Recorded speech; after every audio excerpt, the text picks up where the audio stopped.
ನಮಸ್ಕಾರ. ಮನಿ ಮಾರ್ಗ ಯೂಟ್ಯೂಬ್ ಚಾನೆಲ್ಗೆ ಸ್ವಾಗತ. ಸುಮಾರು 5:30 ಗಂಟೆ ಆಗ್ತಿದೆ, 10ನೇ ತಾರೀಕು ಮೇ ತಿಂಗಳು. ವಿಡಿಯೋ ಪ್ರಾರಂಭ ಮುಂಚೆ ರಿಕ್ವೆಸ್ಟ್ ಮಾಡ್ತಾ ಇದ್ದೀನಿ, ಚಾನಲ್ ಸಬ್ಸ್ಕ್ರೈಬ್ ಮಾಡ್ಕೊಳ್ಳಿ. ಇದು ಎಜುಕೇಶನಲ್ ಪರ್ಪಸ್ಗಾಗಿ ಮಾಡಿರುವಂತ ವಿಡಿಯೋಗಳು. ಸೊ ವಾರದ ವಿಶ್ಲೇಷಣೆ ಮೇ 11ರಿಂದ ಮೇ 15ರದ್ದು. ಮುಖ್ಯವಾಗಿ ಏನಾಗ್ತಿದೆ, ಈ ಕುಜ ಬದಲಾವಣೆ ಆಗ್ತಾ ಇದೆ. ಕುಜ ಇಷ್ಟು ದಿವಸ ಮೀನ ರಾಶಿಯಲ್ಲಿ, ಅದರಲ್ಲೂ ಶನಿ ಜೊತೆ ಇದ್ದಿದ್ದು ಸ್ವಲ್ಪ ಮಾರ್ಕೆಟ್ಗೆಲ್ಲ ಎಫೆಕ್ಟ್ ಕೊಟ್ಟಿತ್ತು. ಸೊ ಯಾವಾಗ ಸೂರ್ಯಂಗೆ ಬದಲಾವಣೆ ಆಯ್ತು ಕಳೆದ ತಿಂಗಳು 14ರಂಗೆ, ಒಂದು ಮಾರ್ಕೆಟ್ ಅಲ್ಲಿ ಮೊಮೆಂಟಮ್ ಸ್ಟಾರ್ಟ್ ಆಗಿದೆ. ಏಪ್ರಿಲ್ ಇಂದ ಆಲ್ಮೋಸ್ಟ್ ಕಂಟಿನ್ಯೂ ಆಗ್ತಿದೆ. ಸೊ ಜನರಲ್ ಆಗಿ ಏಪ್ರಿಲ್ ಹೇಗೆ ಇರುತ್ತೋ ಅದನ್ನೇ ಕಂಟಿನ್ಯೂ ಆಗುತ್ತೆ. ಯಾಕಂದ್ರೆ ಸೂರ್ಯ ಓವರ್ ಆಲ್ ಒಂದು ಡೈರೆಕ್ಷನ್ ಕೊಡ್ತಾನೆ, ಅದ್ರ ಜೊತೆ ಕುಜ ಯೂಶಲಿ ಅದೇ ಟೈಮಲ್ಲೂ ಅಲ್ಲೇ ಇರ್ತಾನೆ. ಸೊ ಹಾಗಾಗಿ ಮಾರ್ಚ್, ಮೇ, ಈ ತರ ಏಪ್ರಿಲ್, ಈ ತರದೆಲ್ಲ ತಿಂಗಳಲ್ಲಿ ಸ್ವಲ್ಪ ಒಂದು ಬದಲಾವಣೆಗಳು ಸಾಮಾನ್ಯವಾಗಿ ಕಾಣ್ತವೆ. ಹಾಗಾಗಿ ಮಾರ್ಚ್, ಈ ಕುಜ ಯಾವಾಗ ಏರಿಸ್ ಮೇಷರಾಶಿ ಪ್ರವೇಶ ಆಗ್ತಾನೆ, ಅವಾಗ ಟ್ರೆಂಡ್ ಒಂದ್ ಸ್ವಲ್ಪ ಪಾಸಿಟಿವ್ ಇರುತ್ತೆ. ಏನೇನ್ ಸೆಕ್ಟರ್ ಅಲ್ಲಿ ಯಾವ ತರ ಬದಲಾವಣೆ ಆಗುತ್ತೆ ಒಂದ್ ಸ್ವಲ್ಪ ಓವರ್ ಆಲ್ ಒಂದು ಟಾಪ್ ಲೆವೆಲ್ ಅಲ್ಲಿ ಹೇಳ್ತೀನಿ. ಡೀಪರ್ ಆಗಿ ಸ್ಟಡಿ ಮಾಡ್ಲಿಕ್ಕೆ ತುಂಬಾ ಟೈಮ್ ಬೇಕಿಂತಲ್ಲ. ಸೊ ಅದು ಇಟ್ಸ್ ಎ ಪ್ರಾಬಬಿಲಿಟಿ ಆಕ್ಚುಲಿ. ತುಂಬಾ ಜನ ಒಂದು ತಿಳ್ಕೊಂಡ್ಬಿಡ್ತಾರೆ, ಯಾವುದೇ ಒಂದು ಆಸ್ಟ್ರೋ ಇವೆಂಟ್ಸ್ ಏನೇ ನಡೆದ್ರು ಅಥವಾ ಒಂದೇನೇ ಒಂದು ಅನಾಲಿಸಿಸ್ ನಾವು ಮಾಡ್ತಾ ಇದ್ರು, ಟೆಕ್ನಿಕಲ್ ಅಥವಾ ಫಂಡಮೆಂಟಲ್ಸ್ ಏನೇ ಇದ್ರು, it's A probability actually. So ಖಂಡಿತವಾಗ್ಲೂ ಒಂದು 100% ಇದೇ ಡೈರೆಕ್ಷನ್ ಅಲ್ಲಿ ಹೋಗ್ತವೆ ಅಥವಾ ಒಂದು ಸ್ಟ್ರೈಟ್ ಆಗಿ ನಾವು ಅನ್ಕೊಂಡಾಗೆ ಹೋಗ್ತವೆ ಮಾರ್ಕೆಟ್ ಅಂತ ಅನ್ಕೊಂಬಾರ್ದು ಯಾರು. ಸೊ ವೇವಿನೆಸ್ ಇರುತ್ತೆ. ವೇವಿನೆಸ್ ಇದ್ದಾಗ್ಲೇ ಮಾತ್ರ ಒಂದು ಅಪ್ ಮೂವ್ಮೆಂಟ್ ಸಿಗೋದು. ಹೈಯರ್ ಹೈ ಮಾಡ್ಲಿಕ್ಕೆ ಒಂದು ಆಗುತ್ತೆ, ಇಲ್ಲ ಅಂದ್ರೆ ಯಾವಾಗ್ಲೂ ಒಂದು ಸೈಡ್ ವೇಸ್ ಹೋಗ್ಬಿಡುತ್ತೆ ಮಾರ್ಕೆಟ್. ಒಂದೇ ಡೈರೆಕ್ಷನ್ ಹೋಗ್ತಾ ಇದ್ರೆ ಕೊನೆಗೆ ಅದು ಸೈಡ್ ವೇಸ್ ಅಲ್ಲಿ ಲ್ಯಾಂಡ್ ಆಗ್ಬಿಡುತ್ತೆ. ಸೊ ಇದಕ್ಕೆ ಎಷ್ಟೊಂದ್ ಜನಕ್ಕೆ 100% ಹೇಳಪ್ಪ ನೀನು, ಆಗುತ್ತೋ ಇಲ್ವಾ ಕರೆಕ್ಟ್ ಆಗಿ 100% ಅವತ್ತಿನ ದಿವಸದ ಅವತ್ತು ಆಗುತ್ತೆ, ಆದ್ರೆ ನೆಕ್ಸ್ಟ್ ಡೇಗೆ ಆಗಲ್ಲ. ಯಾಕಂದ್ರೆ ತಿಳ್ಕೊಂಡಿರ್ಬೇಕು, ಮುಖ್ಯವಾಗಿ ಒಂದು ಇವೆಂಟ್ ನಡೀತಾ ಇದೆ. ಇವೆಂಟ್ ಇನ್ ದ ಸೆನ್ಸ್ ಯಾವುದೇ ಒಂದು US ಅಲ್ಲಿ ಏನಾದ್ರು ಚೇಂಜಸ್ ಬಂತು ಅಂದ್ರೆ ಅಲ್ಲಿ ಅಫೆಕ್ಟ್ ಆಗೋದು. ಆಗದೆ ಇದ್ರು ಅಲ್ಲಿ, ಅಥವಾ ಏನೇ ಆಗದೆ ಇದ್ರು ಅಥವಾ ಆದ್ರೂ ಆಗದೆ ಇಲ್ಲಿ, ಇಂಡಿಯನ್ ಮೇಲಂತೂ ಒಂದು ಎಫೆಕ್ಟ್ ಅಂತೂ ಕಾಣಿಸ್ತಾ ಇದೆ. ಸೊ ಡೈರೆಕ್ಟ್ ಆಗಿ ಬೀಳ್ತಾ ಇದ್ರು ಒಂಥರ fear factor over all global ಅಲ್ಲಿ ಇದ್ದೇ ಇರುತ್ತೆ. ಸೊ ಹಾಗಾಗಿ ಒಂದು ಚೇಂಜಸ್ ಅಂತೂ ಇರುತ್ತೆ ಮಾರ್ಕೆಟ್ ಅಲ್ಲಿ. ಸೊ ಅದಕ್ಕೆ ಒಂದು ಸರ್ಟನ್ ಆಗಿ ಹೀಗೆ ಆಗುತ್ತೆ ಅಂತ ಹೇಳಕ್ ಬರಲ್ಲ. ಮಾರ್ಕೆಟ್ ಅಲ್ಲಿ ನೈಟ್ ಅಲ್ಲಿ ಪೊಸಿಷನ್ಸ್ ಚೇಂಜಸ್ ಆಗ್ತವೆ. ಅದು ಎಸ್ಪೆಷಲಿ ಇಂಡಿಯನ್ ಮಾರ್ಕೆಟ್ ಅಲ್ಲಿ ಮ್ಯಾನಿಪುಲೇಷನ್ ತುಂಬಾ ಜಾಸ್ತಿ ಇರುತ್ತವೆ. ಹಾಗಾಗಿ ಒಂದು ಚೇಂಜಸ್ ಬರ್ತವೆ. ಸೊ ಒಂದು ಈ ಒಂದು ಆಸ್ಪೆಕ್ಟ್ ಅನ್ನ ಡಿಸ್ಕಸ್ ಮಾಡ್ತಾ, ಕಳೆದ ವಾರ ಒಂದು ಮಾರ್ಕೆಟ್ ಅಲ್ಲಿ ಏನಾಗಿತ್ತು, ಈ ವಾರ ಸ್ಟಾಕ್ಸ್ ಕೆಲವು ಸ್ಟಾಕ್ಸ್ ಕೊಡ್ತೀನಿ, ತುಂಬಾ ನೋಡೋದೇ ಇಲ್ಲ. ತುಂಬಾ ಕೊಟ್ಟಿರ್ತೀರಾ, ಅರ್ಥನೇ ಆಗಲ್ಲ ಅಂತ ಹೇಳ್ತಾರೆ. ಫಸ್ಟ್ ಆಫ್ ಆಲ್ ಅರ್ಥ ಮಾಡ್ಕೊಂಡು ವರ್ಕ್ ಮಾಡ್ಬೇಕು. ಅವ್ರ ಅರ್ಥ ಮಾಡ್ಕೊಂಡಿದ್ದು ಸರಿ ಇದ್ರೆ ಅವ್ರಿಗೆ ಅರ್ಥ ಆಗಿರುತ್ತೆ. ಸೊ ಅದೆಲ್ಲ ತಿಳ್ಕೊಂಡು ಮಾಡ್ಬೇಕು. ಇವಾಗ ನನ್ನ ಆಂಗಲ್ ಅಲ್ಲಿ, ನನ್ನ ವ್ಯೂ ಅಲ್ಲಿ ಏನೋ ಹೇಳಿರ್ತೀನಿ, ನಾನು ವ್ಯೂ ನನಗ್ ಕರೆಕ್ಟ್ ಇರ್ಬೋದು, ಬೇರೆಯವ್ರಿಗೆ ತಪ್ಪಾಗೇ ಇರುತ್ತೆ ಯಾವಾಗ್ಲೂ. ಸೊ ಏನ್ ತಪ್ಪಾಗಿದೆ ಅಂತ ಅವ್ರಿಗೂ ಅರ್ಥ ಆದ್ರೆ ಕರೆಕ್ಟ್ ಒಂದು ರಿಸಲ್ಟ್ ಬರುತ್ತೆ. ಯಾಕಂದ್ರೆ ಒಂದು ಪಾಸಿಟಿವ್ ಮೂವ್ಮೆಂಟ್ಸ್ ಏನೋ ಒಂದು ಬರ್ತಾ ಇದೆ ಅಂದ್ರೆ ಸ್ಟಾಕ್ ಅಲ್ಲಿ, ಪ್ರೈಸ್ ಆಕ್ಷನ್ ನನಗೆ ಅರ್ಲಿ ಸಿಕ್ಕಿರ್ಬೋದು, ಅವ್ರಿಗೆ ಲೇಟ್ ಆಗಿ ಸಿಗ್ಬೋದು, but ultimately end of the week result ಕೊಟ್ಟಿರುತ್ತಲ್ವಾ. ಸೊ ಅದು ಕ್ಲಾರಿಫೈ ಮಾಡ್ಕೊಂಡ್ರೆ ಅವ್ರಿಗೂ ಅರ್ಥ ಆಗುತ್ತೆ. ಸೊ ವಿಡಿಯೋ ಪ್ರಾರಂಭ ಮುಂಚೆ ಮತ್ತೆ ಡಿಸ್ಕ್ಲೈಮರ್ ಅಂತ ಹೇಳಲೇಬೇಕು. ಸೊ ಡಿಸ್ಕ್ಲೈಮರ್ ಹೇಳ್ತೀನಿ, ಡಿಸ್ಕ್ಲೈಮರ್ ಇಂಪಾರ್ಟೆಂಟು. ಇದೇನೇ ಒಂದು ವಿಡಿಯೋ ಮಾಡುವಂಥದ್ದು ಎಜುಕೇಶನಲ್ ಪರ್ಪಸ್ಗೆ, ಇನ್ವೆಸ್ಟ್ಮೆಂಟ್ ಸ್ಟ್ರಾಟಜಿ ಒಂದು ಟಿಪ್ಸ್ ಅಂತ ಅನ್ಕೊಂಡು ತಗೊಂಬಾರ್ದು. ನೀವು ಒಂದ್ ಸ್ವಲ್ಪ ಅನಾಲಿಸಿಸ್ ಮಾಡ್ಕೊಂಡು, if required SEBI certified financial advisor ಇರ್ತಾರೆ, ರಿಸರ್ಚ್ ಅನಾಲಿಸ್ಟ್ ಅಂತ ಹೇಳ್ತಾರೆ, ಅವ್ರದ್ದೆಲ್ಲ ಮಾಹಿತಿ ತಗೊಂಡು ಇನ್ವೆಸ್ಟ್ ಮಾಡೋದು ಬೆಟರ್ ಆಗುತ್ತೆ. ಸೊ ವಿಡಿಯೋ ಪ್ರಾರಂಭ ಮಾಡ್ತಾ ಇದ್ದೀನಿ. ನಿಫ್ಟಿಗೆ ಹೋಗ್ತಾ ಇದ್ದೀನಿ. ಮೊದಲಿಗೆ ನಿಫ್ಟಿ 20 EMA ಗಿಂತ ಮೇಲ್ ಬಂತು, ಬಟ್ 50 EMA ಗಿಂತ ಕೆಳಗೆ ಇದೆ. ಇನ್ನು 50 EMA ಒಂದು ಬ್ರೀಚ್ ಮಾಡ್ಬಿಟ್ಟು ಮೇಲ್ ಹೋಗ್ತಾ ಇದೆ ಅಂತ ಆಗಿತ್ತು. ಲಾಸ್ಟ್ ವೀಕ್ ಹೇಳಿದೆ ನಾನು, ಈ ಒಂದು ಇಲ್ಲಿ ಮಂಡೇ 4th. ಸೊ ಮೇನ್ ಆಗಿ ಕ್ಲೌಡ್ ಟಚ್ ಆಗಬೇಕು, ಕ್ಲೌಡ್ ಇಂದ ಆಚೆ ಬರಬೇಕು ಅಂತ. ಕ್ಲೌಡ್ ಟಚ್ ಆಗಿ ರಿಜೆಕ್ಷನ್ ಬಂತು. ಗುರುವಾರ ದಿವಸ ಕ್ಲೌಡ್ ಟಚ್ ಆಯ್ತು, ಇಮಿಡಿಯೇಟ್ ಆಗಿ ಅವತ್ತೇ ಒಂದು ರೆಡ್ ಕ್ಯಾಂಡಲ್ ಫಾರ್ಮ್ ಆಗಿಬಿಡ್ತು. ಸೊ ಹಾಗಾಗಿ ಕೆಳಗೆ ಬಂದ್ಬಿಡ್ತು. ಮತ್ತೆ ಈಗ ಒಂದು ಅಡ್ವಾಂಟೇಜ್ ಏನಂದ್ರೆ, ಕಳೆದ ವಾರ ಕಂಪೇರ್ ಮಾಡಿದ್ರೆ ATR ಅಥವಾ ಒಂದು ಡಿಸ್ಟೆನ್ಸ್ ಅಂತ ಸಿಂಪಲ್ ಆಗಿ ವರ್ಡ್ ಅಲ್ಲಿ ಹೇಳ್ಬೇಕಂದ್ರೆ, ಆ ಕ್ಲೌಡ್ ಕಡಿಮೆ ಇದೆ ಡಿಸ್ಟೆನ್ಸ್. ಸೊ ಪ್ರಾಬಬ್ಲಿ ಮೇಲ್ ಹೋಗ್ಬೇಕೀಗ. ಬುಲ್ಲಿಶ್ ಸೆಂಟಿಮೆಂಟ್ ಸ್ಟಾರ್ಟ್ ಆಗ್ತಿದೆ. ಸೊ ಇದನ್ನ ಆದಷ್ಟು ಟ್ರೈ ಮಾಡ್ತೀನಿ. ಇಲ್ಲಿ ವಿಡಿಯೋಸ್ ಇದು ಸಿಗುತ್ತೆ ಇಂಡಿಕೇಟರ್ ಅಂತ. ಸೊ ಯೂಶಲಿ ಪ್ಲಾನೆಟ್ ಆಸ್ಪೆಕ್ಟ್ಸ್ ನೋಡಿದ್ರೆ ಯಾವಾಗ ಇವಾಗ ಮಾರ್ಸ್ ಆಸ್ಪೆಕ್ಟ್ ಅಂತ ಹೇಳ್ತಾ ಇದ್ದೆ ನಾನು. ನನಗೆ ಮೇನ್ ಆಗಿ ಮಾರ್ಸ್ ಅದೇ ತಗೋಣ, ಮೇನ್ ಆಗಿ ಮಾರ್ಸ್ದೇ ಇರೋದು. ಸೊ ಬೇರೆ ಎಲ್ಲ ನೋಡೋದ್ ಬೇಡ, ನಂಗೆ ಮಾರ್ಸ್ದೇ ಸಿಗುತ್ತಾ ನೋಡೋಣ. ಮಾರ್ಸ್ ಆಸ್ಪೆಕ್ಟ್ ಅಲ್ಲಿ ನೋಡಿದ್ರೆ ಮಾರ್ಸ್ ಹಾರ್ಮೋನಿಕ್ಸ್ ಇದು ವರ್ಕ್ ಆಗುತ್ತಾ ನೋಡೋಣ. ಇದು ವರ್ಕ್ ಆಗಿಲ್ಲ ಅಂದ್ರೆ ರೆಗ್ಯುಲರ್ ಆಗುತ್ತಾ ನೋಡ್ತೀನಿ ನಾನು. ಸೊ ಮಾರ್ಸ್ ಡಿಕ್ಲಿನೇಷನ್ ಅಲ್ಲ, ಲಾಂಜಿಟ್ಯೂಡ್ಗಿಂತ ಒಂದು ಇದು ಬರೋದು. ಸೊ ಇದು ಅಷ್ಟು ಸರಿ ಆಗ್ಲಿಕ್ಕಿಲ್ಲ. ಸೊ ನಾನು ಪ್ಲಾನೆಟರಿ ಆಸ್ಪೆಕ್ಟ್ ಬೇಸಿಕ್ ಆಗಿ ನಾನು ಏನ್ ನೋಡ್ತೀನಿ ಅದ್ರದ್ದೇ ಬೇಸಿಸ್ ಅಲ್ಲಿ ನೋಡೋಣ. ಪ್ಲಾನೆಟರಿ ಆಸ್ಪೆಕ್ಟ್ ಇದನ್ನ ಫಾಲೋ ಮಾಡ್ಬೋದು. ನೀವು ಇದನ್ನ ಅರ್ಥ ಮಾಡ್ಕೊಂಡು ವರ್ಕ್ ಮಾಡಿದ್ರೆ ಚೆನ್ನಾಗಿದೆ ಇದು. ಸೊ ಅರ್ಥನೇ ಆಗದೆ ಇದ್ರೆ ಏನೂ ಅರ್ಥ ಆಗಲ್ಲ. ಸೊ ಸದ್ಯಕ್ಕೆ ಇಚಿಮೋಕೋ ಇದು ಮಾಡ್ತೀನಿ. ಇಚಿಮೋಕೋ ನನಗೆ ಫೇಲ್ ಆಗಿದೆ. ಇಚಿಮೋಕೋ ತೋರಿಸ್ತಾ ಇದೆ. ಇದಕ್ಕೆ ಹೋಗಕ್ ಮುಂಚೆ ಇಚಿಮೋಕೋನ ಹೇಳ್ಬಿಡ್ತೀನಿ. ಮೇನ್ ಆಗಿ ಕ್ಲೌಡ್ ಇಂದ ಆಚೆ ಬರಬೇಕು. ವೀಕ್ಲಿಲಿ ಸಹಿತ ಒಂದು ರಿಜೆಕ್ಷನ್ ಇದೆ. ಸೊ ಅಲ್ಲೇ ಸಪೋರ್ಟ್ ತಗೊಂತಿದೆ. ಸೊ ಮೇನ್ ಆಗಿ ಅದು ಹೋಗ್ಬೇಕು. ಸೊ ಅದು ಅದ್ರಲ್ಲೂ ವೀಕ್ಲಿಲಿ ತುಂಬಾ ಒಂದು ದೊಡ್ಡ ಕ್ಲೌಡ್ ಇಂದ ಪ್ರತಿ ವಾರನೂ ಹೇಳ್ತಾ ಇದೀನಿ. ಸೊ ಮೇಲ್ ಹೋದಂಗೆ ಹೋಗಿ ತಿರ್ಗಾ ಅಲ್ಲಿಗೆ ಕ್ಲೌಡ್ ಅಟ್ಯಾಚ್ ಆಗ್ತಾ ಇದೆ.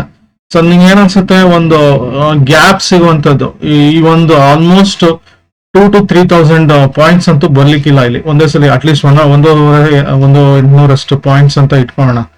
ಸೊ 1,800 ಪಾಯಿಂಟ್ಸ್ ಎಲ್ಲ ಬರ್ದೆ ಒಂದು ಮೇಲ್ ಕ್ರಾಸ್ ಆಗಲ್ಲ, ಮತ್ತೆ ವಾಪಸ್ ರಿಜೆಕ್ಷನ್ ಆಗುತ್ತೆ ಒಂದ್ ಇನ್ಸೈಡ್ ಬಂದ್ರೆ. ಸೊ ಹಾಗಾಗಿ ನಾನು ಏನ್ ಅನ್ಕೊಂತಿದ್ದೀನಿ, ಸೆಪ್ಟೆಂಬರ್ ಟೈಮ್ ಅಲ್ಲಿ ಒಂದು ಇಲ್ಲಿ ಗ್ಯಾಪ್ ಕಡಿಮೆ ಆಗ್ತಾ ಹೋಗುತ್ತೆ. ಸೊ ಫ್ಲಾಟ್ ಲೈನ್ ಏನಿದೆ ಇದು ಕಡಿಮೆ ಆಗುತ್ತೆ. ಅವಾಗ ಒಂದು ಈ ಕ್ಲೌಡ್ ಇಂದ ಆಚೆ ಬರುತ್ತೆ ಅಂತ ಅನ್ಕೊಂಡಿದೀನಿ. ಅದು ಒಂದೇ ಸಲ ಬರ್ಲಿಕ್ಕಿಲ್ಲ. ಸೊ ಸ್ಲೋ ಆಗಿ ಒಂದ್ ಚೂರ್ ಬಂದು ಮೇಲೆ ಕೆಳಗೆ ಅಂತಾಗಿ ಒಂದ್ ಸ್ವಲ್ಪ ಬರ್ಬೋದು. ಸೊ ಅರ್ಥ ಮಾಡ್ಕೊಂಡು ನೀವು ವರ್ಕ್ ಮಾಡ್ಕೊಳ್ಳಿ, ಯಾವಾಗ ಒಂದು ಒಳ್ಳೆ ಟೈಮ್ ಇದೆ. ಸೊ ಪ್ಲಾನೆಟರಿ ಪೊಸಿಷನ್ ಹೋಗಕ್ ಮುಂಚೆ ಟ್ರೆಂಡ್ ಲೈನ್ ಒಂದ್ಸಲ ತೋರಿಸ್ಬಿಡ್ತೀನಿ.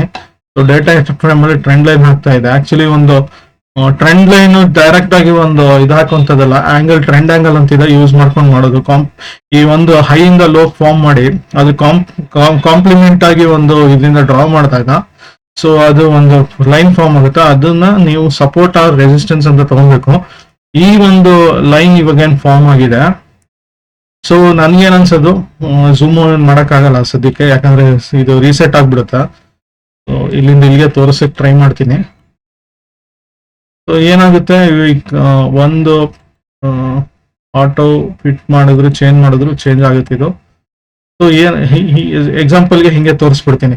ಸೊ ಯಾವಾಗ ಈ ಲೈನ್ ಗಿಂತ ಕೆಳಗಡೆ ಬರುತ್ತೆ ಕ್ಯಾಂಡ್ಲು, ಅವಾಗ ಫುಲ್ ಡೌನ್ ಬಂದ್ಬಿಡುತ್ತೆ. ಸೊ ನನ್ಗೇನ್ ಅನ್ಸೋದು, ಈ ಲೈನ್ ನ ಬ್ರೇಕ್ ಮಾಡಲ್ಲ. ಬ್ರೇಕ್ ಮಾಡಿದ್ರೆ ಮಾರ್ಕೆಟ್ ನಿಲ್ಲಲ್ಲ. ಅದು ಸೈಡ್ ವೇವ್ಸ್ ಆಗಿದ್ರು ಹೋಗಿರ್ಬೋದು, ಅಥವಾ ಒಂದು ಸಪೋರ್ಟ್ ತಗೊಂಡು ಹೋಗ್ಬೇಕು. ಒಂದು ಇಲ್ಲಿ ಯಾವಾಗ ಈ ಸಪೋರ್ಟ್ ತಗೊಳುತ್ತೆ, ಅಲ್ಲಿಂದ ಒಂದು ಮೇಲ್ ಹೋದ್ರೆ ಒಂದು ದೊಡ್ಡ ಮೂವ್ಮೆಂಟ್ ಸ್ಟಾರ್ಟ್ ಆಗುತ್ತೆ ಇದ್ರಲ್ಲಿ ಮಾರ್ಕೆಟ್ ಅಲ್ಲಿ.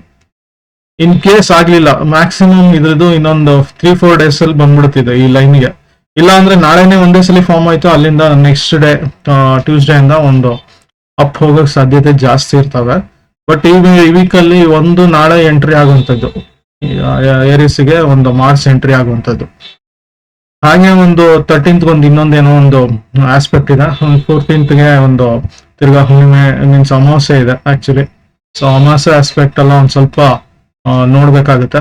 ಸೊ ಹಳೆ ವಿಡಿಯೋ ನೋಡಿದ್ರೆ ಗೊತ್ತಾಗುತ್ತೆ. ಲಾಸ್ಟ್ ಟೈಮ್ ಹುಣ್ಣಿಮೆ ಎಫೆಕ್ಟ್ ಬಗ್ಗೆ ತೋರಿಸಿದ್ದೆ. 1ನೇ ತಾರೀಕು ಇದಾಗಿತ್ತು, ಮೇ 1 ಹೈ ಲೋ ಮಾರ್ಕ್ ಮಾಡ್ಕೊಳ್ಳಿ ಅಂದಿದ್ದೆ. ಸೊ 30th ಹಾಕೊಳ್ಳಿ, ಅದ್ರದ್ದು ಎಫೆಕ್ಟ್ 4th ಇರುತ್ತೆ ಅಂತ ಹೇಳಿದ್ದೆ. ಸೊ 4th ನಂತರ ಒಂದು ಕೆಳಗ್ ಬಂದಂಗ್ ಬಂತು, ತಿರ್ಗಾ ಅಲ್ಲಿಗೆ ವಾಪಸ್ ಹೈ ಒಂದು ಫಾರ್ಮ್ ಆಗಿತ್ತು. ಸೊ ಇದ್ರದ್ದೇ ನೋಡಿದ್ರೆ ನನ್ಗೆ ಒಂದು ಎಫೆಕ್ಟ್ ಲೆಕ್ಕದಲ್ಲಿ ರೀಸೆಟ್ ಇದರಿಂದ ಯೂಶಲಿ ಒಂದು ಈ ಒಂದು ಲೆವೆಲ್ದು ಇಬ್ರೆಸ್ ಅಂತ ರಿಟ್ರೇಸ್ಮೆಂಟ್ ಹಾಕಿದ್ರಿ ಇದ್ದು.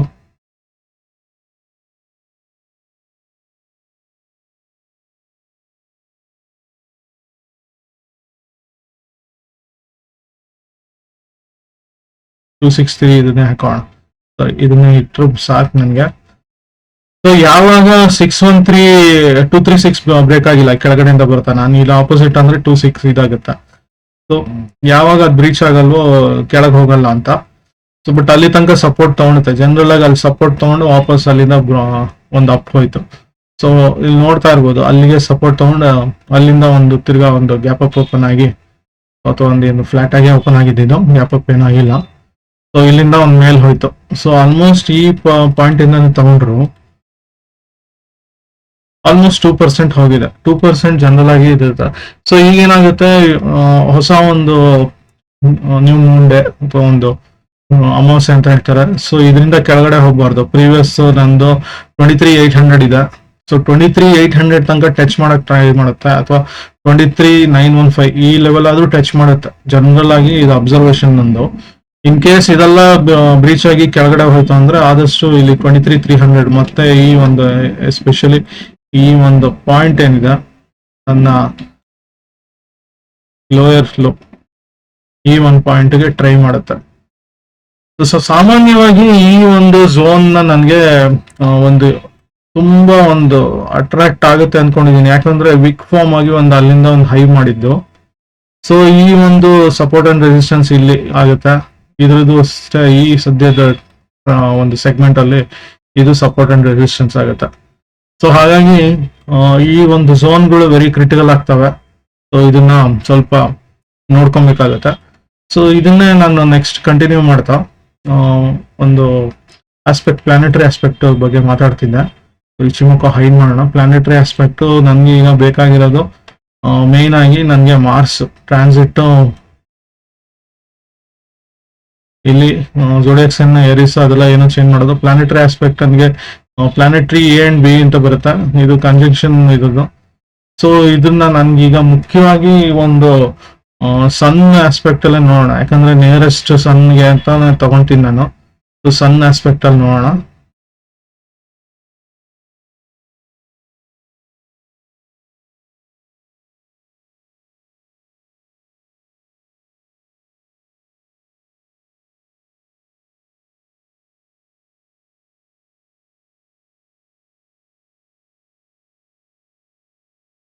ಎರಡ್ ಸಾವಿರದ 25-26 ನೋಡೋಣ. ಮ್ಯಾನ್ಯುಯಲ್ ಫಸ್ಟ್ ಡೇಟ್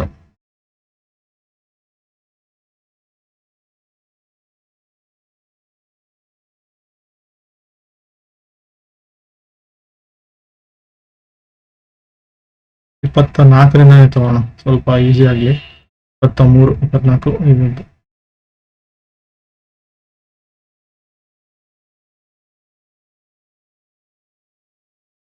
ಇದನ್ನ ಕಿತ್ತಾಕ್ತೀನಿ. ಸೊ ಈ ಒಂದು ರೆಫರೆನ್ಸ್ ನೋಡ್ತಾ ಇದ್ರೆ ಒಂದು ಇದು ಆಕ್ಚುಲಿ 100% ಇದೇ ತರ ವರ್ಕ್ ಆಗುತ್ತೆ ಅಂತಲ್ಲ. ಸೊ ಇದು ಇವಾಗ ನನಗೆ ಇವಾಗ ಕಂಜಂಕ್ಷನ್ ಲೆಕ್ಕದಲ್ಲಿ ನೋಡ್ಬೇಕು ಮುಖ್ಯವಾಗಿ. ಕಂಜಂಕ್ಷನ್ ಮಾತ್ರ ಆನ್ ಮಾಡ್ತೀನಿ. ಕಂಜಂಕ್ಷನ್ ಬಿಟ್ಟು ಆಪೋಸಿಟ್ ಎಲ್ಲ ಬೇಡ.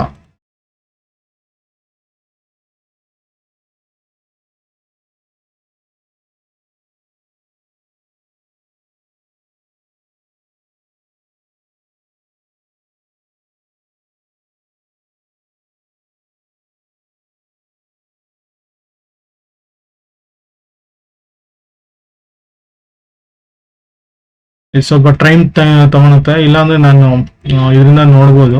ಒಂದ್ ನಿಮಿಷ ನನಗೆ ಪ್ರೋಕೆರಲ್ ಆಗಿ ಹೋಗ್ಬಿಟ್ಟು ನೋಡ್ತೀನಿ. ಇಲ್ಲಾಂದ್ರೆ ಡ್ರಿಕ್ ಪಂಚಾಂಗ್ ಅಂತಿದೆ. Anything is okay.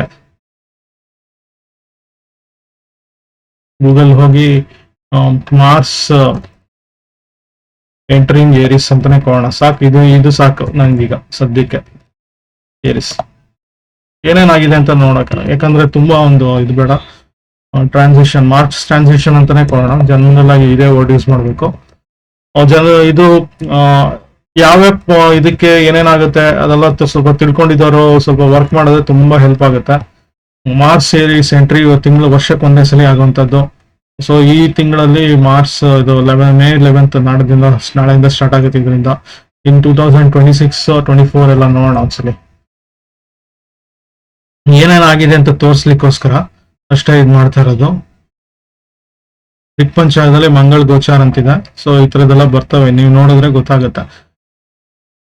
ಸೊ ನನ್ಗೆ ಬೇಕಾಗಿದ್ದು ಮುಖ್ಯವಾಗಿ ನಾನು ಡಿಸ್ಕಸ್ ಮಾಡುವಂತದ್ದು ಒಂದು ಏರಿಸ್ ಆಸ್ಪೆಕ್ಟ್ ಅಲ್ಲಿ. ಸೊ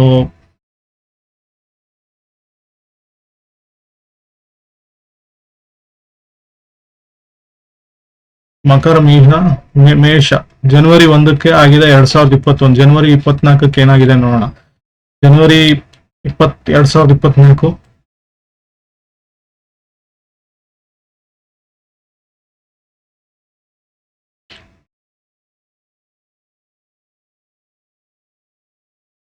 ಒಂದು ರೀಟೆಸ್ಟ್ ಆಗಬೇಕು ಯಾವುದೇ ಒಂದು ಇನ್ವೆಸ್ಟ್ಮೆಂಟ್ ಪಾಯಿಂಟ್ ಆಫ್ ವ್ಯೂ ಇದನ್ನ ನೋಡೋದಾದ್ರೆ. ಸೊ ಇಲ್ಲಿ ಜನವರಿ 25 ನೋಡಿದಾಗ ಇಲ್ಲಿ ಹಾಕಿರ್ತೀನಿ ಸದ್ಯಕ್ಕೆ. ಸೊ ಇದ್ರ ಪ್ರಕಾರ ಒಂದು ಅಪ್ ಮೂವ್ಮೆಂಟ್ ತರ ಸ್ಟಾರ್ಟ್ ಆಗಿ ತುಂಬಾ ಒಂದು ಇದಿಲ್ಲ, ವೋಲಟೈಲ್ ಇರುತ್ತೆ ಜನರಲ್ ಆಗಿ ಇದು. ಸೊ ನೋಡ್ಕೊಬೇಕು, ಒಂದೇ ಆಸ್ಪೆಕ್ಟ್ ಅಲ್ಲಿ ನೋಡ್ತೀನಿ ಇದ್ರಲ್ಲೇ ಅಂತಲ್ಲ. ಸೊ ಇದ್ರದ್ದು high and low very important ಆಗ್ತವೆ. ಹೈ ಅಂಡ್ ಲೋ ಮಾರ್ಕ್ ಮಾಡ್ಕೊಂಡು ನೀವು ವರ್ಕ್ ಮಾಡ್ಬೇಕಾಗುತ್ತೆ. ಇನ್ವೆಸ್ಟ್ಮೆಂಟ್ ಯಾವಾಗ ಮಾಡ್ಬೇಕು ಅಂದ್ರೆ ಇದನ್ನ ನೀವು ಯಾವಾಗ ರೀಟೆಸ್ಟ್ ಅಲ್ಲಿ ಮೇಲ್ ಬಂತಲ್ಲ ಆವಾಗ ನಾವು ವರ್ಕ್ ಮಾಡಬೇಕು. ಸೊ ನನಗೆ ಈ ಒಂದು ರೀಟೆಸ್ಟ್ ಆಗಿದ್ದು ಅಂದ್ರೆ ಸೊ ಇದರಿಂದ ಕೆಳಗಡೆ ಹೊಟ್ಟೋಯ್ತು, ಗ್ಯಾಪ್ ಡೌನೇ ಆಗ್ಬಿಡುತ್ತೆ, ನಮ್ಗೆ ಆಪ್ಷನ್ನೇ ಕೊಡಲ್ಲ. ಸೊ ಡೈರೆಕ್ಟ್ ಆಗಿ ಈ ತುಂಬಾ ಒಂದ್ಸಲಿ ಇಲ್ಲಿ ಸಪೋರ್ಟ್ ತಗೊಂತಾನೆ ಇರುತ್ತೆ. ನೀವು ನೋಡ್ಬೋದು ವರ್ಷದಲ್ಲಿ 5-6 ಸಲ ಸಪೋರ್ಟ್ ತಗೊಂಡಿದೆ. ಸೊ ವೆರಿ ಇಂಪಾರ್ಟೆಂಟ್ ನೀವು ಮಾರ್ಸ್ ಟ್ರಾನ್ಸಿಟ್ ಅಂತೀನಿ. ಬಟ್ ಒಂದ್ ಹೈಯರ್ ಹೈ ಮಾಡುತ್ತೆ, ತಿರ್ಗಾ ಹೈಯರ್ ಲೋ ಮಾಡ್ತು, ಲೋಯರ್ ಲೋ ತರಾನೇ ಆಗುತ್ತಿದ್ದು, ತಿರ್ಗಾ ಬಂದು ಅಲ್ಲೇ ಕೂತ್ಕೊಳುತ್ತೆ. ಸೊ 3-4 ಸಲ ಆಪರ್ಚುನಿಟಿ ಬಂತು, ಎವ್ರಿ ಟೈಮ್ ಆವರೇಜ್ ಇಲ್ಲೇ ಮಾಡ್ಕೊಂಡಿದ್ರು. ಸೊ ನಮ್ಗೆ ಒಳ್ಳೆ ಒಂದು ಮೂವ್ಮೆಂಟ್ ಸಿಕ್ಕಿತ್ತು. ಸೊ 2024 ನೋಡಿರ್ಬೋದು, ನೆಕ್ಸ್ಟ್ 2023 ನೋಡೋಣ. ಯಾಕೆ ಇದನ್ನ ತೋರಿಸ್ತಿದ್ದೀನಿ ಅಂದ್ರೆ ಇದು ಇಂಪಾರ್ಟೆಂಟ್ ಡೇಟ್ ಆಗುತ್ತೆ ಒಂದು ಇದರಲ್ಲಿ ಇನ್ವೆಸ್ಟ್ಮೆಂಟ್ ಪಾಯಿಂಟ್ ಆಫ್ ವ್ಯೂ. 2022-23 ಬಂದಿರ್ಲಿಲ್ಲ. ಬೇರೆ ಬೇರೆ ತಿಂಗಳಲ್ಲಿ ಬೇರೆ ಬೇರೆ ಕಡೆ ಹೋಗುತ್ತೆ, ಅದನ್ನು ನೋಡ್ಬೇಕು ಮಾರ್ಕೆಟ್ ಅಲ್ಲಿ. ಸೊ ಒಂದು 2022 ಒಂದು ಜೂನ್ 27 ಆಗಿದೆ. ಜೂನ್ 27 ಇಲ್ಲಿ ಫಾರ್ಮ್ ಆದಾಗ ಒಂದು ಸಣ್ಣದಾಗಿ ಡೌನ್ ಬಂದು ಆಮೇಲೆ ಅಪ್ ಹೊಡಿತು.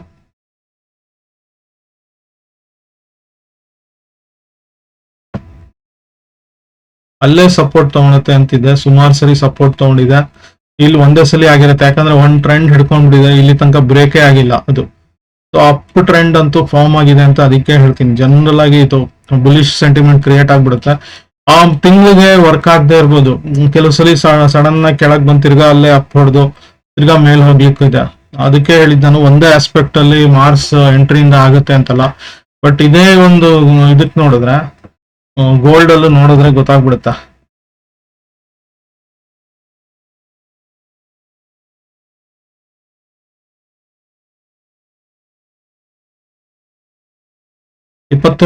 ಜೂನ್ 22 ಯಾಕೆ ಇಷ್ಟೆಲ್ಲ ಹೇಳ್ತಾ ಇದ್ದೀನಿ ಅಂದ್ರೆ ಈ ತುಂಬಾ ಇಂಪಾರ್ಟೆಂಟ್ ಆಗ್ತವೆ. ಇದನ್ನ ಅಬ್ಸರ್ವ್ ಮಾಡಿದ್ರೆ ನಿಮ್ಗೆ ತುಂಬಾ ಲಾಭ ಆಗುತ್ತೆ. ಸ್ವಲ್ಪ ಟೈಮ್ ತಗೊಂಡು ತೋರಿಸ್ತಾ ಇದ್ದೀನಿ, ಅರ್ಥ ಮಾಡ್ಕೊಳ್ಳಿ. Every event is very important. ಅದರಲ್ಲೂ ಒಂದೊಂದು ಮೂಮೆಂಟ್ಸ್ ಇದೆಲ್ಲ ಕ್ಯಾಪ್ಚರ್ ಮಾಡಕ್ಕೆ ತುಂಬಾ ಇರುತ್ತೆ. ಸೊ ಜೂನ್ 27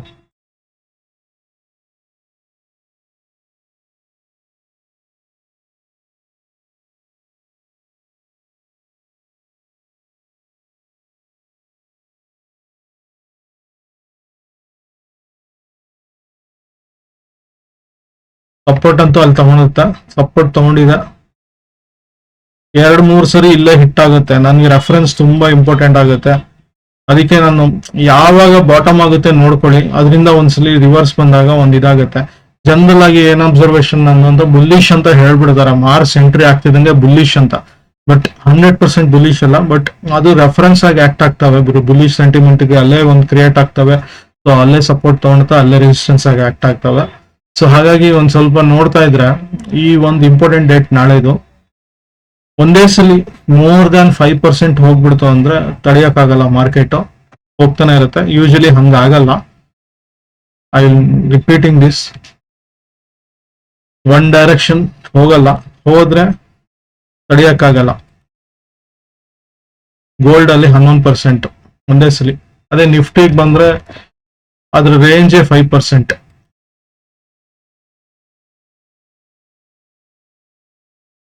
ರೇಂಜ್ ಗೊತ್ತಿರ್ಬೇಕು. ನನಗೆ ATR ಗೊತ್ತಿಲ್ಲದೆ, ನಾನು ಏನು ಗೊತ್ತಿಲ್ಲದೆ ನಾನು ಮಾಡ್ತೀನಿ ಅಂದ್ರೆ ಮುಟ್ಟಾಳ್ತನ ಅಂತೀನಿ ನಾನು. ATR ಎಲ್ಲ ವೆರಿ ಇಂಪಾರ್ಟೆಂಟ್ ಆಗ್ತವೆ. ಸೊ ಒಂದೇ ಡೈರೆಕ್ಷನ್ ಹೋಗುತ್ತೆ ನಿಫ್ಟಿ ಅಂತ ಹೇಳ್ತಾ ಇದ್ದೆ. ಯೂಶಲಿ 2-2.5% ಅಷ್ಟೇ ಇರ್ಬೇಕು ನಿಫ್ಟಿ ಪ್ರಕಾರ. ಅದಕ್ಕಿಂತ ಕಮ್ಮಿ ಆಯ್ತು ಅಂದ್ರೆ ಅಲ್ಲೆಲ್ಲ ಟೆಸ್ಟ್ ಮಾಡುತ್ತೆ. 3% ಕೊಟ್ಟಿದೆ. ಸೊ ಇಲ್ಲಿ ಈ ಕೇಸಲ್ಲಿ 3% ಇರ್ಲಿಕ್ಕಿಲ್ಲ, 2-2.5% ಮಿನಿಮಮ್ ಸೊ 2.5% ಎಕ್ಸಾಕ್ಟ್. ಬಟ್ ತುಂಬಾ ಸಲ ಚಾನ್ಸ್ ಕೊಟ್ಟಿದೆ ಅಂದ್ರೆ ಒಳ್ಳೆ ಬಿಗ್ ಮೂವ್ಮೆಂಟ್ ಸ್ಟಾರ್ಟ್ ಆಗುತ್ತೆ ಆಮೇಲೆ. ಸೊ ಇಲ್ಲೇ ಒಂದ್ಸಲಿ 2-3 ಸಲ ಟಚ್ ಆಯ್ತು. ಒಂದೇ ಸಲ ಇಲ್ಲಿಂದ ಹೋಗಿದ್ದು 25ರಲ್ಲಿ ನೋಡ್ಬೋದು. ಆಲ್ಮೋಸ್ಟ್ ನನಗೆ ಹೈ ಒಂದು ಫಾರ್ಮ್ ಆಗಿದ್ದು ಇಲ್ಲಿ ಜನವರಿ 5ನೇ ತಾರೀಕು ಹಂಗೆ. ಸೊ ಈಗಲೂ ಮೊನ್ನೆ ತನಕ ಇಲ್ಲೇ ಬಂದಿದೆ. ಸೊ ನನಗೆ ಲಾಸ್ಟ್ ಪ್ರೀವಿಯಸ್ ಆಸ್ಪೆಕ್ಟ್ ಅಲ್ಲಿ ನೋಡಿದ್ರೆ ಇದು ಅದಕ್ಕಿಂತ ಮೇಲಿದೆ, ಸ್ವಲ್ಪ ಬುಲ್ಲಿಶ್ ಅನ್ಬೋದು. ಇದಕ್ಕಿಂತ ಹಾರ್ಡ್ಲಿ ಇದೊಂದು 4% ಇರ್ಬೋದು, ಅದು 5% ಒಳಗಡೆ ನೋಡೋಣ. 2% ಅಷ್ಟೇ ಇರೋದು ಇದು ಲೋ ಇಂದ, ವಿಕ್ ಇಂದ. ಇದರಿಂದ ಬಾಡಿಯಿಂದ ನೋಡಿದ್ರೆ 2.5% ಮ್ಯಾಕ್ಸಿಮಮ್. ಅದಕ್ಕೆ ಹೇಳಿ 2.5% ಅಷ್ಟಿರುತ್ತೆ ಜನರಲ್ ಆಗಿ. ಸೊ ನಾಳೆದು ಅಷ್ಟೇ ಇಂಪಾರ್ಟೆಂಟು. 2.5% ಅಷ್ಟು ಡೌನ್ ಫಾಲ್ ಆಗ್ಬೋದು. ಸೊ ಡೌನ್ ಫಾಲ್ ಆಫ್ 2.5% ಅಂದ್ರೆ ಮಿನಿಮಮ್ ಇದ್ರ ಪ್ರಕಾರ ಅಂದ್ರೆ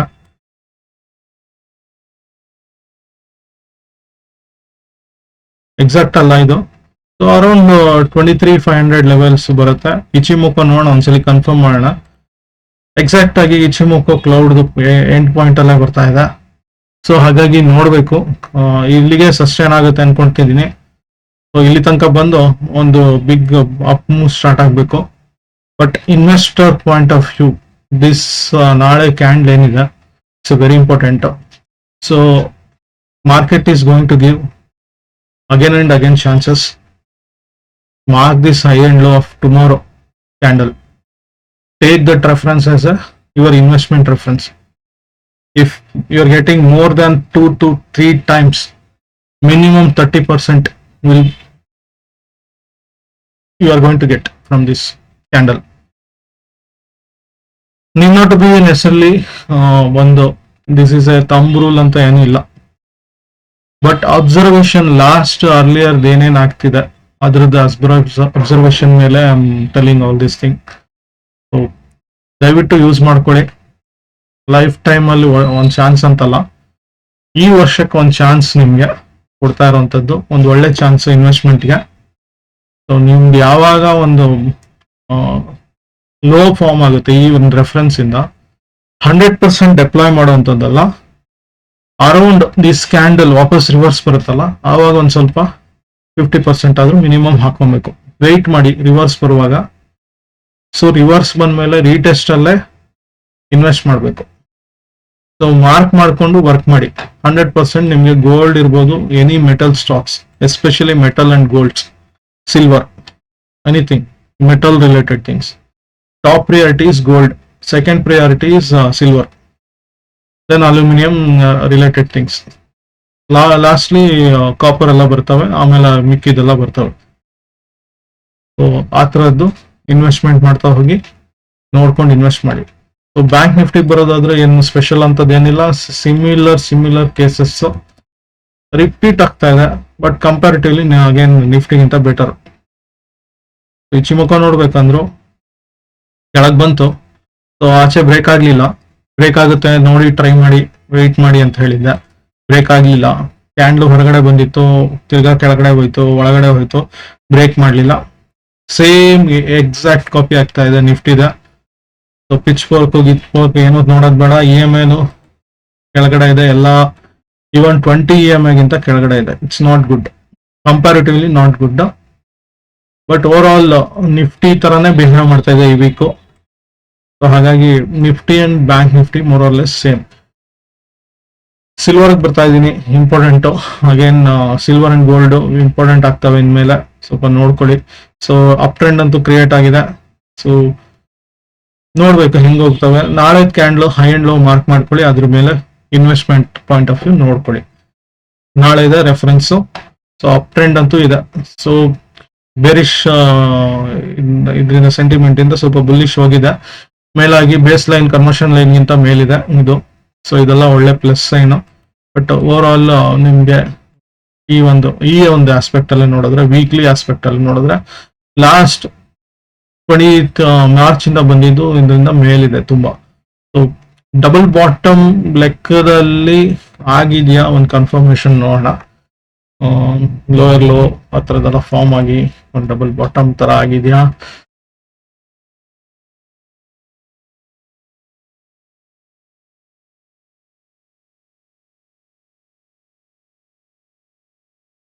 ನಾಳೆದು ಕ್ಯಾಂಡಲ್ ಈ 4th ವೀಕ್ ಕ್ಯಾಂಡಲ್ಗಿಂತ ಕೆಳಗಡೆ ಇರಬಾರ್ದು.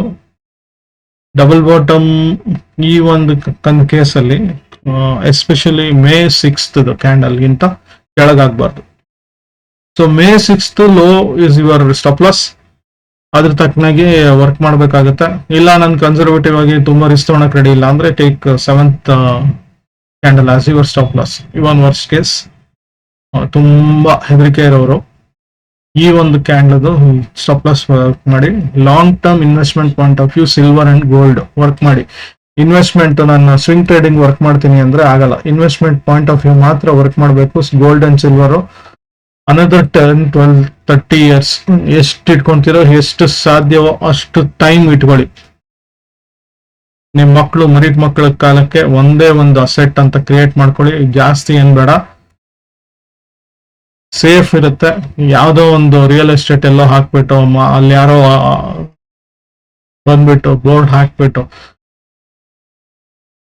ಲಿಟಿಗೇಷನ್ ಕ್ರಿಯೇಟ್ ಆಗಿ ಪ್ರಾಬ್ಲಮ್ಗಳೆಲ್ಲ ಬಂದು ನಿಮ್ಗೆ ಸಮಸ್ಯೆ ಆಗೋಕ್ಕಿಂತ ಇಂಥದ್ರಲ್ಲಿ ಇನ್ವೆಸ್ಟ್ ಮಾಡ್ಕೊಳ್ಳಿ.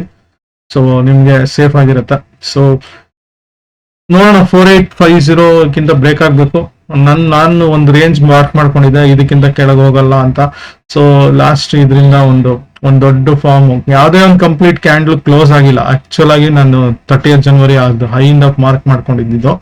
ಸೊ ಯಾವುದೇ ಒಂದು ಕ್ಯಾಂಡಲ್ ಕಂಪ್ಲೀಟ್ ಕ್ಲೋಸ್ ಆಗಿಲ್ಲ ಗೋಲ್ಡ್ ಅಲ್ಲಿ, ಬಟ್ ಅಲ್ಲೇ ಆಟ ಆಡ್ತಿತ್ತು ಇಷ್ಟು ದಿವಸ.